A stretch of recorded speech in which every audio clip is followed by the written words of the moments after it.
নির্বাচনের আগেই গণভোট দিতে হবে।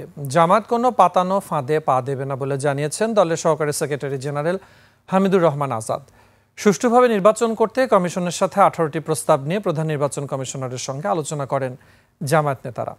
এ বিষয়ে আগামীকাল অন্তর্বর্তী সরকারের প্রধান উপদেষ্টার কাছে স্মারকলিপি দেবে তারা।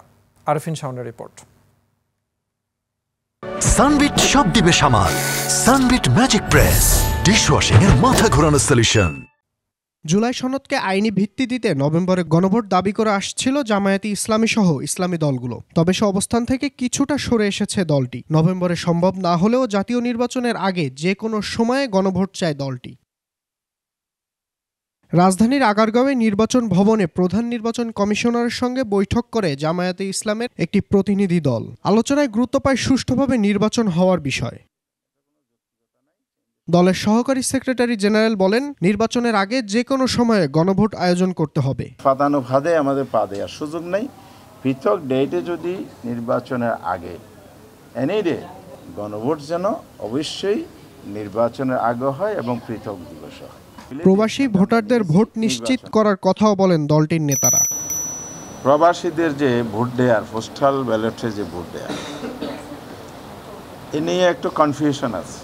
রেজিস্ট্রেশন প্রক্রিয়া নিয়ে কিছু জটিলতা আছে এবং উনি বাংলাদেশে এসেই এয়ারপোর্টে ব্রিফিংয়ে কিছু কথা তুলে ধরেছেন। সেগুলো আমরা কমিশনের নলেজে আনার জন্য ফর্মালি এসেছি। তার একটি হচ্ছে সেখানে যে অ্যাপসের মাধ্যমে রেজিস্ট্রেশনটা হবে সেই রেজিস্ট্রেশনটা ওনারা এক্সপেরিমেন্টাল চালু করেছেন। ওখানে আবার ভুল বোঝাবুঝি হয়েছে, যেটা এক্সপেরিমেন্ট হয়েছে পরীক্ষামূলক চালু হয়েছে, যেটা ফাইনালি আগামী 18 তারিখ চালু হবে। ইসলামিক দলগুলোর সাথে জোটের বিষয়ে বলেন, এটা কোনো জোট নয়, যুগপৎ আন্দোলনের মতো একটি আন্দোলন। এটা কোনো জোট নয়, এটা হলো যুগপৎ আন্দোলনের মতো একটা প্ল্যাটফর্ম। আরফিন শাওন, 21 টেলিভিশন, ঢাকা।